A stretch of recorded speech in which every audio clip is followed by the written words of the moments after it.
ইরানের উপর থেকে নৌ অবরোধ তুলে নিতে যুক্তরাষ্ট্রকে সময় বেঁধে দিয়েছে আইআরজিসি, তবে কতদিন সময় তা উল্লেখ করেননি।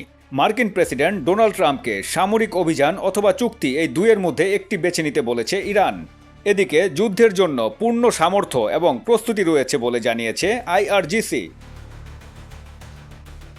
ইরানের পাঠানো 14 দফা শান্তি প্রস্তাব দ্রুতই পর্যালোচনার কথা জানিয়েছেন মার্কিন প্রেসিডেন্ট ডোনাল্ড ট্রাম্প, তবে চুক্তিটি সম্পন্ন হবে বলে মনে করেন না তিনি। 14 দফা প্রস্তাবে হামলা না চালানোর নিশ্চয়তা, নৌ অবরোধ তুলে নেয়া এবং লেবানন সহ সকল রণাঙ্গনে যুদ্ধ বন্ধের আহ্বান জানিয়েছে তেহরান। এদিকে আঞ্চলিক পরিস্থিতি নিয়ে জাপানের পররাষ্ট্রমন্ত্রীর সঙ্গে ফোন আলাপ করেছেন ইরানের পররাষ্ট্রমন্ত্রী Abbas Araghchi.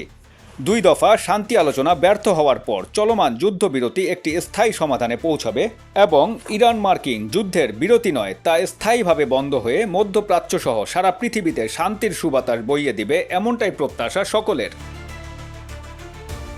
M Sakhawat Hossain Sujan, দৈনিক আওয়ার, বাংলাদেশ।